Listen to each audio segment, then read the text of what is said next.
मराठा आरक्षण को लेकर राज्य में बड़ा आंदोलन चल रहा है। इस आंदोलन के बीच उप मुख्यमंत्री देवेंद्र फडणवीस ने एनसीपी प्रमुख शरद पवार पर बड़ा आरोप लगाया है। फडणवीस ने कहा कि मराठा आरक्षण के इतिहास पर नजर डालें तो मराठा आरक्षण का सबसे ज्यादा विरोध अगर किसी ने किया है तो वो शरद पवार है।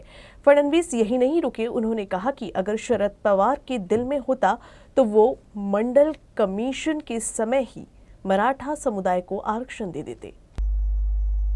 आपण जर मराठा आरक्षणाचा इतिहास काढून पाहिला तर मराठा आरक्षणाला सर्वाधिक विरोध कोणी केला असेल तर तो शरद पवारांनी केलाय। शरद पवारांनी केला, इतिहास बघा।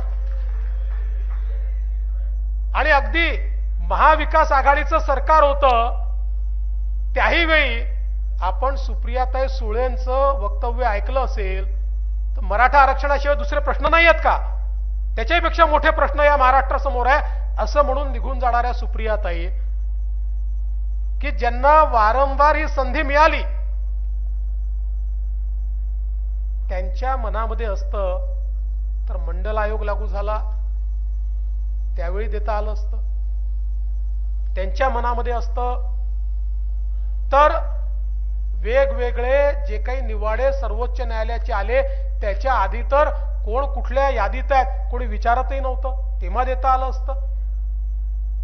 पण त्यांना कधी द्यायचंच नव्हतं, त्यांना समाजांना झुंजवत ठेवण्यामध्ये जास्त रस आहे। समाजाला आरक्षण देण्याच्या संदर्भात सर्व प्रकारचे प्रयत्न आणि यशस्वी प्रयत्न आपल्या मुख्यमंत्र्यांच्या नेतृत्वात आपण करणार आहोत, पण त्याच वेळी कुठल्याही परिस्थितीमध्ये ओबीसी समाजावर आम्ही अन्याय होऊ देणार नाही, काही झालं तरी होऊ देणार। या संदर्भात भारतीय जनता पक्षाचं कमिटमेंट हे ओबीसी समाजाच्या सोबत आहे।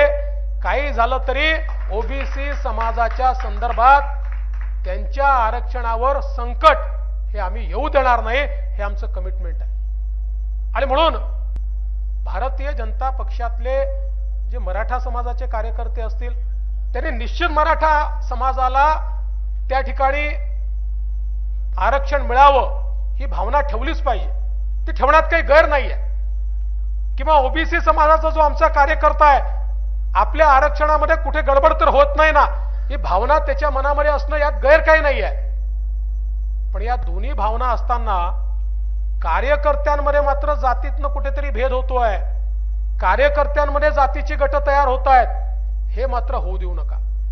भारतीय जनता पक्षाचा ओबीसी कार्यकर्ता आहे त्याच्याही मनामध्ये तेवढंच कमिटमेंट असलं पाहिजे की माझी पार्टी मराठा समाजाला न्याय द्यायला तयार आहे, मी माझ्या पार्टीच्या मागे उभा आहे। आणि भारतीय जनता पक्षामधला जो मराठा कार्यकर्ता आहे त्याच्याही मनामध्ये हे स्पष्ट असलं पाहिजे की या ठिकाणी माझ्या मराठा समाजाला मला न्याय द्यायचा आहे, पण तो ओबीसीवर अन्याय करून मला द्यायचा नाहीये।